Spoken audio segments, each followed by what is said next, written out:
সকাল বন্ধুরা। তো তোমরা সকলে কেমন আছো? আশা করছি সকলে খুব ভালো আছো, সুস্থ আছো। আজ নতুন আরও একটি ভিডিও তোমাদের সকলকে জানাই অনেক অনেক ভালোবাসা।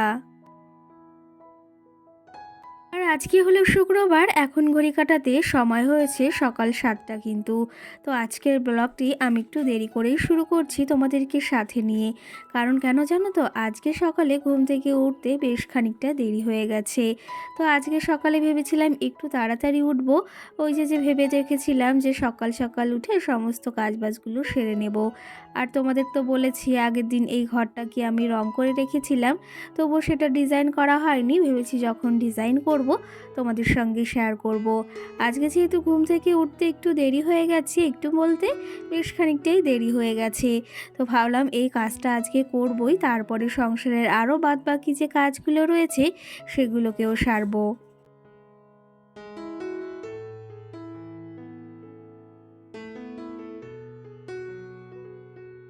আর কি জানো তো, দেরি করে যেহেতু ঘুম থেকে উঠেছি, ভাবলাম যখন দেরি তো হয়েই গেছে তাহলে এই কাজটা কিন্তু এখন সেরেই ফেলবো। তারপরে বাদবাকি টুকটুক করে সমস্ত কাজগুলো সেরে নেব, ঠিক সময়ের ভেতরই হয়ে যাবে। যাই হোক, এদিকে আমার এই ডিজাইনটা করতে অতটা সময় লাগেনি, কারণ আমি নর্মালি ডিজাইন করেছি, বেশি হিজিবিজি ডিজাইন আমি করিনি। খুব তাড়াতাড়ি ডিজাইনটা করছিলাম আর একটু স্পিডেও তোমাদের সঙ্গে শেয়ার করছি।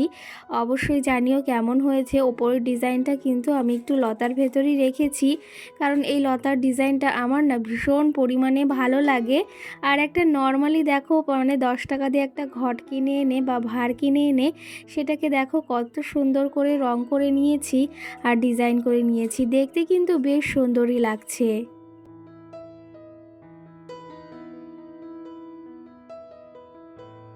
এই ভাঁড়টাকে দেখে কিন্তু মনে হচ্ছে না যে এটা প্লাস্টিকের ভাঁড়। ওই 10 টাকা দাম নিয়েছিল, সেটাকেই দেখো রং করে সুন্দর করে ডিজাইন করে নিয়েছি।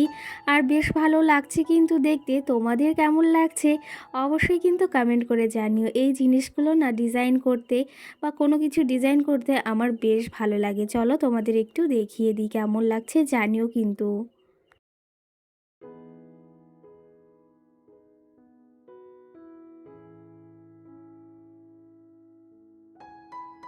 সত্যি কথা বলতে কি জানো তো, ওই যে 5 টাকার জিনিস হোক বা 10 টাকার জিনিস হোক, সেটা কিন্তু আমাদের ওপর নির্ভর করে সেটাকে আমরা কেমনভাবে রাখবো বা কেমনভাবে সাজিয়ে তুলবো। তেমনটাও কিন্তু একটা সংসার যে কীরকম করে নিজে সাজিয়ে তুলবো বা কোন জিনিসটা কোনখানে রাখলে ভালো হয়, কিসে ভালো হয়, সেটা কিন্তু একজন গৃহবধূই সব থেকে বেশি ভালো বোঝে। যাই হোক, ওইদিকে আমি ভাড়টাকে রং করে নিয়েছি, এই যে ওয়ার্ড্রপের ওপরটাই রেখেছি।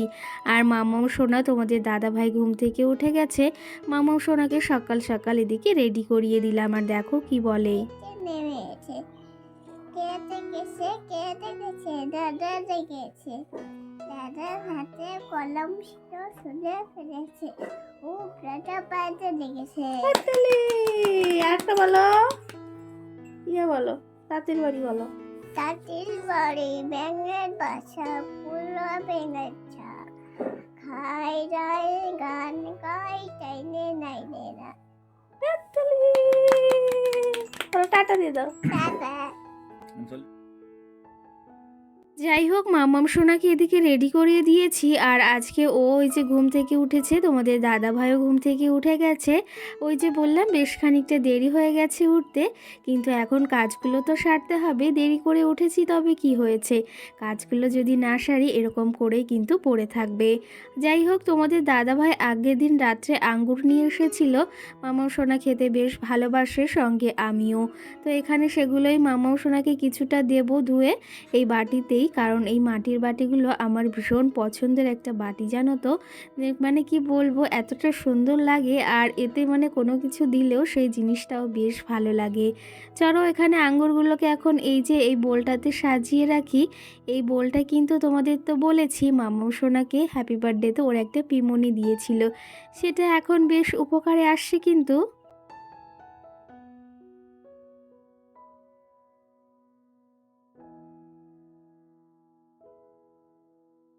দেখো এদিকে আঙ্গুরগুলোকে নামিয়ে নিয়েছি। আঙ্গুরগুলো কিন্তু বেশ মোটা মোটা আর ভীষণ মিষ্টিও ছিল। তো এদিকে সমস্তটা নামিয়ে নিয়েছি। আর কি জানো তো, মাম্মাম সোনা যেহেতু খেতে ভালোবাসে এই আঙ্গুরটা, তার জন্যই তোমাদের দাদাভাইকে বলেছিলাম আগের দিন নিয়ে আসতে, তো তার জন্য রাত্রেই নিয়ে এসেছে। এইদিকে দেখো তোমাদের সঙ্গে গল্প করতে করতে কিন্তু আমি বিছনাটাকে তো আগেই গুছিয়ে নিয়েছি, আর মাম্মাম সোনাকেও রেডি করিয়ে দিয়েছি, ও গেছে একটু পাশেই। আর তোমাদের সঙ্গে দেখেছো কত সুন্দর ছড়া শেয়ার করলো। ও কিন্তু বেশ ভালো ছড়া বলতে শিখে গেছে। আর ওকে যেহেতু এখন পড়াতে আসে, অনেক কিছুই টুকটুক করে শিখে গেছে। ভীষণ ভালো লাগে জানো তো, এই ছোট বয়সটাই কিন্তু ভীষণ ভালো। আর এখন যদি ওর প্রতি আমি কেয়ারিং না করি, তাহলে কিন্তু ও অতটা শিখতে পারবে না কিছু। তার জন্যই কিন্তু বাড়িতে টিউশন মাস্টার দেওয়া হয়েছে, মানে একটা দিদিমণিকে। ভীষণ ভালো জানো তো। তো সেই ক্ষেত্রে একটা যদি বাড়ি এই যে মানে কি বলবো, একটা যদি বাচ্চাকে পড়াশোনার প্রতি একটু নজর না দেওয়া হয় না, তাহলে কিন্তু তারা পড়াশোনা করতে চায় না, তার পাশাপাশি কিন্তু ওই সারাটা দিন ওই খেলাধুলার পেছনেই চলে যায়। আমার মামামের এই যে ৩ বছরের জন্মদিন হলো, সেই ক্ষেত্রে ভেবেছি এই যে এখন যদি টিউশন মাস্টার না দেওয়া হয়, তাহলে কিন্তু ও অনেকটা কিছু মানে শিখতে পারবে না। আর পাশাপাশি তো আমি রয়েছি, আমি তো শেখাই, কিন্তু কি জানো তো, একটা যদি ওই যে বাড়িতে দিদিমণি বা স্যার পড়াতে আসে, সেই ব্যাপারটা একটু অন্যরকম হয়েই দাঁড়ায়। যাই হোক, নিজেরা যা খাই বা যা না খাই সেটা কোনো ব্যাপার না, যে একবেলা না খেয়ে থাকলেও সমস্যা নেই, কিন্তু ছেলে মেয়েকে বড় করার আশা প্রত্যেকটা মা বাবার কিন্তু থাকে। যাই হোক, তোমাদের সঙ্গে অনেকটা গল্প করলাম। এদিকে বাসি যে থালা বাসনগুলো ছিল, সেগুলো আমি সকাল সকাল এখন ধুয়ে নিচ্ছি। আর দেখেছো বেশ ভালো রোদ বের হয়েছে। তোমাদের দাদাভাই আর মামাম সোনা ওদিকে ঘুরু ঘুরু করছে, এক জায়গায় গিয়েছিল, একটা বেল নিয়ে এসেছে, তো সেটা নিয়েই দুইজন চর্চা করছে। সকালে দেরি করে ঘুম থেকে উঠে কিন্তু এই যে সময়ের ভেতর টার্গেট নিয়ে যদি কাজগুলো করি না, ওই যে মনে যদি একটা থাকে, যে টার্গেট থাকে যে এই কাজটা এরপর করতে হবে, বা এই সময়ের ভেতর আমাকে কাজটা কমপ্লিট করতেই হবে। তো সেই ক্ষেত্রে আমার তো এই জিনিসটা বিশেষ করে খুবই মানে মাথার ভেতর ঘোরে, যে সময়ের ভেতর আমাকে কাজটা সারতে হবে। কারণ কি জানো তো, তোমরা তো জানোই মাম্মাম সোনাকে এই টাইমের ভেতর খাবার খাওয়ানো, ওকে স্নান করানো, ওর পড়াশোনা সমস্ত কিছুর দিকে আমাকে খেয়াল রাখতে হয়। আর সঙ্গে তো রয়েছে রান্না বাড়া। আর তোমরা তো জানোই যে আমি গ্যাসে অনেক দিন ধরেই রান্না করি না, যেহেতু বাড়তি হয়েছে আর আনা হয়নি। তো সেহেতু আমি মাটির উনানেই রান্না করছি। সব কিছু মিলিয়েই কিন্তু একভাবে চলেই যাচ্ছে আমাদের। আর এর মাঝে কিন্তু বেশ খানিকটা সময় পেরিয়ে গেছে, আমি কিন্তু ব্রাশ করে একদম স্নানটা সেরে এসেছি। আর সকাল সকাল দেখো ঠাকুর পুজো দেওয়ার জন্য ফুলটা তুলে এদিকে ঠাকুর ঘরটাকে সুন্দর পরিপাটিভাবে সাজিয়েও নিয়েছি।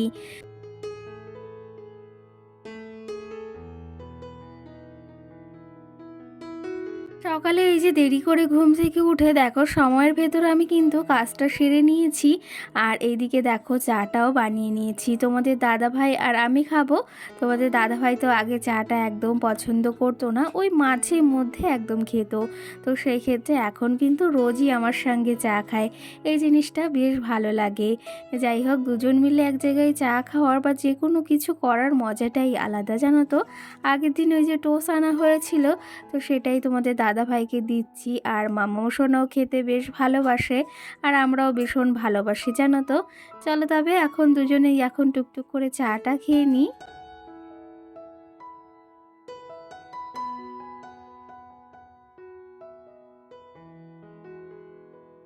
আমি তো চা খেতে বিশেষ করে ভীষণ ভালোবাসি। আমার মতো কে কে চা খেতে ভীষণ ভালোবাসো বা চা লাভার, অবশ্যই একটা কমেন্ট করে জানিও।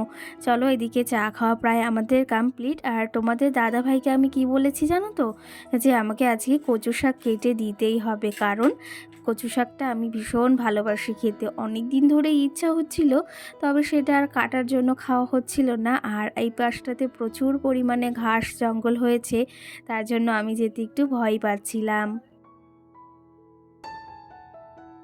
এদিকে আমার চাও খাওয়া কমপ্লিট হয়ে গেছে। ওইদিকে তোমাদের দাদাভাইকে বলেছি কচু শাকটা কেটে দিতে, সেটাও আমাকে কেটে দিয়ে গেছে।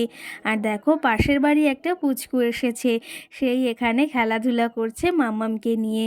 আমি এইদিকে একটু মাথাটা আঁচড়াবো, মানে চুলটা একটু চিরুনি দেবো জন্য ওকে বললাম শোনা ওই সাইডে যাও। তো ও ওইদিকে গিয়ে খেলাধুলা করছে আর মাম্মাম সোনার প্রতি চেঁচামেচি করছি। ও না একটু দুষ্টুই হয়েছে। যাই হোক, এদিকে আমি দেখো এখন চুলটাকে একটু আঁচড়ে নেব, তারপরে রয়েছে রান্না ভাড়া। সকালে দেরি করে ঘুম থেকে উঠে হাতে দেখো এই যে কিছু সময়ও নিয়ে নিয়েছি নিজেকে একটু রেডি করার জন্য। আর কি জানো তো, সকালে ঘুম থেকে উঠতে দেরি হয়েছে তো কি হয়েছে, কিন্তু টার্গেট নিয়ে সমস্ত কাজগুলো সেরে নিয়েছি। এখন যাব মাটির উনানে রান্না করতে। সমস্ত কিছু কিন্তু একবারেই আমার খেয়াল রাখতে হয়, মামামের খেয়াল রাখা, রান্না বাড়া, মাটির উনানে সমস্ত জিনিস, এই যে কাচা ধোয়া সমস্ত কিছু কিন্তু একারই খেয়াল রাখতে হয়।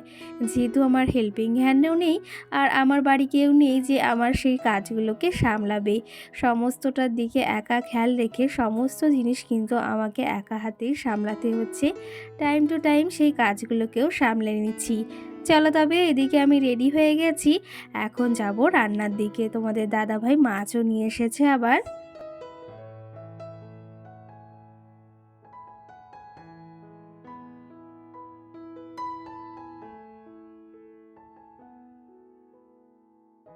তো বন্ধুরা, এদিকে সকালের সমস্ত কাজবাজ আমি সেরে নিয়েছি। তোমাদের সঙ্গে আজকে আর তেমন বেশি কিছু কাজবাজ শেয়ার করিনি, কারণ আজকে না ঘুম থেকে বেশ খানিকটা উঠতে দেরি হয়ে গেছে। কটা বেজেছে জানো তো? ওই 7টা বেজে গেছে। তো সেই ক্ষেত্রে তোমাদের সঙ্গে আর কিছুই শেয়ার করিনি।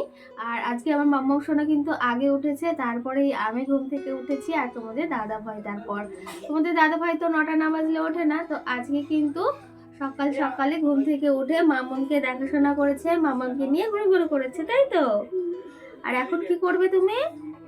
ভাত খাবে? এখন মামনকে খাবার খাওয়াবো, খাবারটা রেডি হয়ে গেছে। আর তার পাশাপাশি তোমাদের দাদাভাই আবার মাছ এনেছে, তো চিংড়ি মাছ, তো সেটা দিয়ে আজকে ভেবেছি একটু কুমড়ো পাতা বাটা করব, আর সঙ্গে একটু কচু শাক করবো। ভীষণ ভালো লাগে খেতে, জানো তো।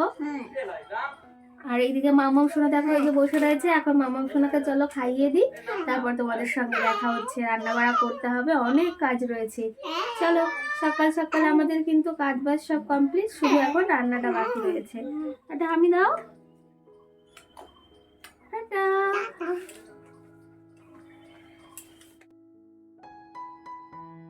এই দেখো তোমাদের সঙ্গে সামনাসামনি একটু গল্প করে নিলাম। তোমাদের তো বলেছি রোজকার একটু তোমাদের সঙ্গে সামনাসামনি গল্প করে নেব। আর এদিকে তোমাদের দাদাভাই চিংড়ি মাছ এনেছে, বলেছিলাম আনতে।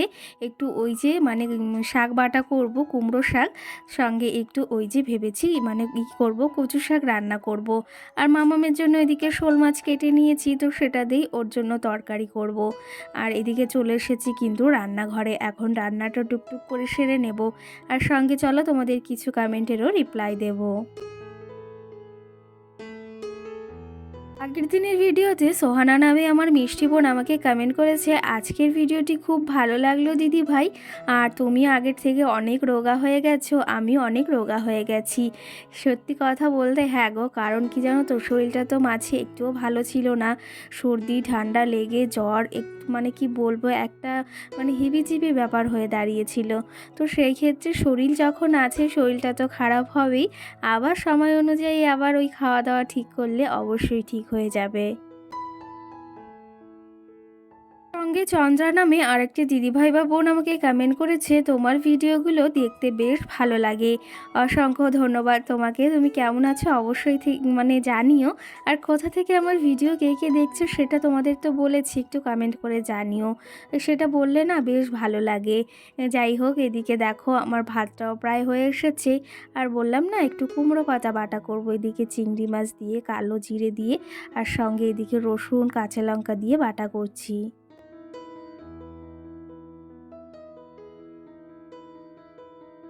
এই খাবারটা খেতে কিন্তু বিশেষ করে আমার ভীষণ ভালো লাগে, তার পাশাপাশি তোমাদের দাদাভাইও বিশেষ করে খুব পছন্দ করে।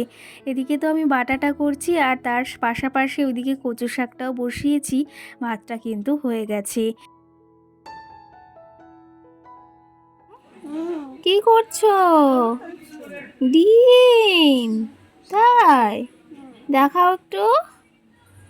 রে বাবা, তুমি পারো ডিম ছুলতে? হ্যাঁ পারি। খুব সুন্দর, চলো।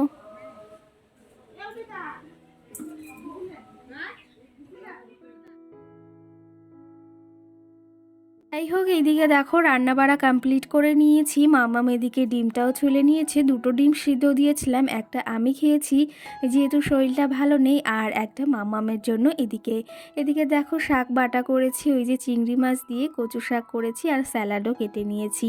আর সঙ্গে আগের দিন একটা বনুবা দিদিভাই আমাকে কমেন্ট করেছে, ডলি নামে, সে আমাকে কমেন্ট করেছে এই মাছের তেলগুলো দারুণ খেতে। ওই যে আগের দিন যে মাছগুলো রান্না করেছিলাম মশলা দিয়ে, সেই মাছের কথাই বলছে। অসংখ্য ধন্যবাদ। আর তুমি এই সুন্দর মিষ্টি একটা কমেন্ট করেছো, এর জন্য তোমাকে অনেক অনেক ভালোবাসা। তুমি কোথা থেকে ভিডিও দেখছো অবশ্যই একটা কমেন্ট করে জানিও। চলো তবে এখন খাওয়া দাওয়াটা সেরে নিই।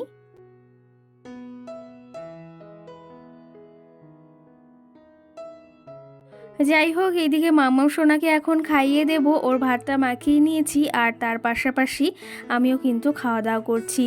চলো তবে আজকের ব্লগে তোমাদের কোন জিনিসটা ভালো লেগেছে অবশ্যই কমেন্ট করে জানিও। সকলে ভালো থেকো, সুস্থ থেকো, আবার দেখাবে সুন্দর একটি ভিডিও। সকলকে টাটা।